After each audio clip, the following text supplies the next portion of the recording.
Welcome to the Art of Procurement, the official podcast of the Catalyst community. And our purpose is to enhance the impact of procurement by elevating the discussion one conversation at a time. Here at Art of Procurement, Catalysts come together every single week to share their challenges, ideas, successes, and perspectives on the business of procurement.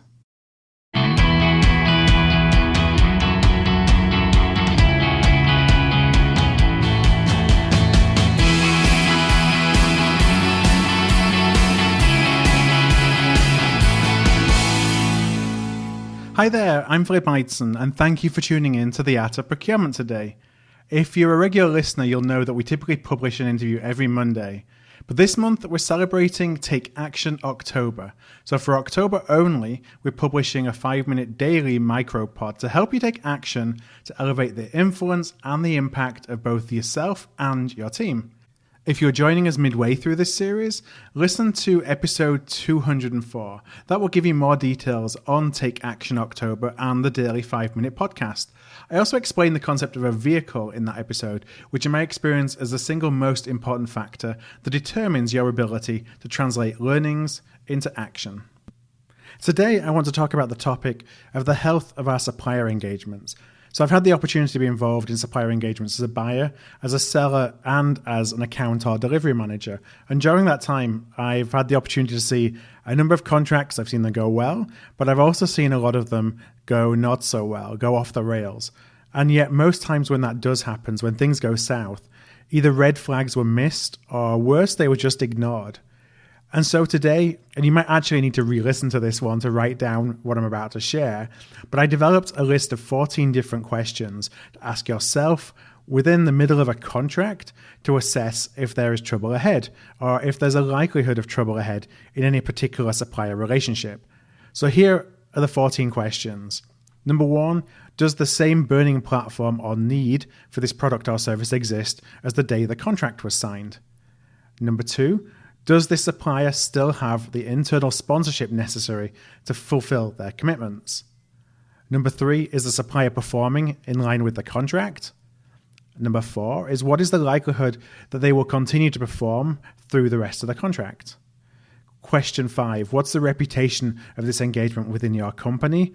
And a follow-up, question 6, what's the reputation of the supplier within your company? Question 7, are your internal stakeholders and users actually complying with the contract, or are they spending money with other suppliers on the same products or services instead?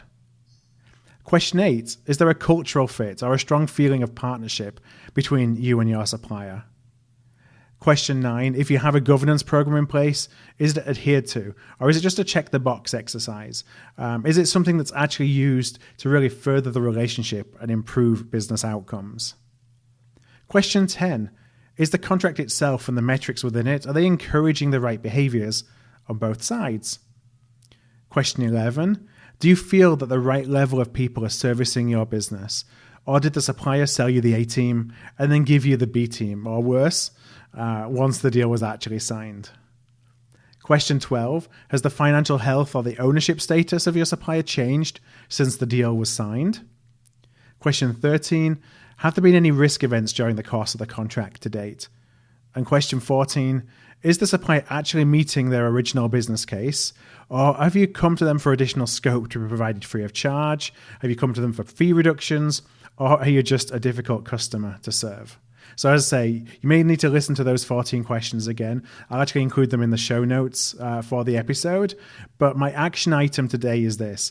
Pick one of your most important suppliers, one with whom you're mid-contract, and answer those 14 questions, because that's going to give you a good sense as to whether the contract will succeed or fail, because now is the best time for you to actually do anything about it if it looks like things may not end well.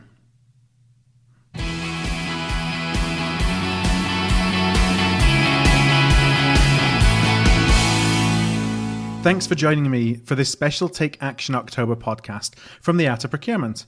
You can check out today's question by going to artofprocurement.com/takeaction2018. If the idea of taking small actions on a regular basis is something that resonates with you, I'd love for you to check out the details of our Procurement Capability Development Program, the Catalyst platform.